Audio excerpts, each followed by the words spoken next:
Des prises de parole? Monsieur Blanchard. Monsieur le maire, mes chers collègues, les grandes marées sont devenues au fur et à mesure des années un temps fort dans la vie nazérienne. Et nous ne remettons pas en cause le bien fondé de cette manifestation. Pourtant, la récession court de toutes parts, comme les baisses de subventions de l'État à la ville. De son côté, Saint-Nazaire augmente la taxe sur les résidences secondaires et instaure une taxe de séjour pour toutes les structures hôtelières pour récupérer les fonds. Nous sommes amenés aujourd'hui à devoir statuer sur une subvention de 120 000 € à l'association de théâtre Scène Nationale. En soi, la somme est déjà très importante pour 6h30 de divertissement.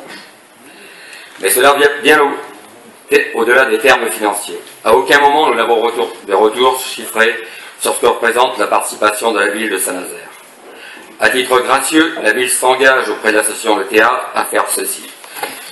Une mise à disposition de la maison des hôtes pendant 7 jours, des bâtiments publics, des supports de communication, du matériel de fête, du matériel électrique ou autre, du mobilier, de 2 électriciens.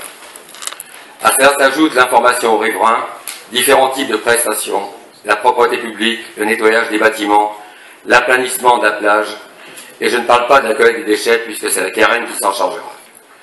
Par ces temps difficiles économiquement parlant, l'addition nous semble bien salée pour 6h30 de divertissement. À combien s'élèvera la facture pour les contribuables nazériens? Nos questions sont restées sans réponse, et n'ayant pas de visibilité financière sur la globalité de la manifestation, nous nous abstiendrons donc pour le vote de cette délibération. Monsieur le maire, mes chers collègues, je vous remercie pour votre attention. Merci, monsieur. Attendez, monsieur Lumeau, garde. Attendez, nous avons tous l'envie de répondre, mais soyons respectueux du débat. Alors, les propos, une nouvelle fois, de M. Blanchard me surprennent, puisque lui qui vante le côté populaire et non élitiste de ce que devrait être la culture, il est prêt à ne pas soutenir, en votant contre la subvention allouée au théâtre pour cette 14e édition, une fête considérée comme une vraie fête populaire, sans pour ça ne pas oublier la qualité artistique des propositions qui y sont faites. Alors, sur les chiffres, la subvention est de 120 000 €, auquel il faut rajouter très précisément 32 629,19 €. Donc un montant total de 152 629,19 €, que je vous invite à diviser par 15 000, ce qui est la moyenne de personnes qui fréquentent cet événement depuis 14 ans, soit 10,17 € par habitant.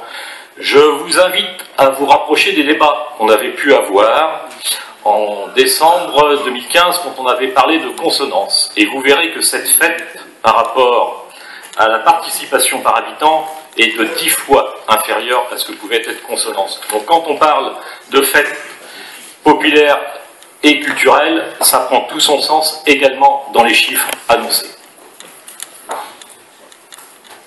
Merci.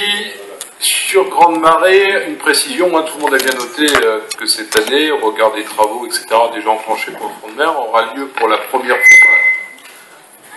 Ça n'est pas au bout de surprise. Là, je laisse Martin. Des avis contraires, des abstentions. 3 abstentions du groupe Front National Bleu Marine. Merci.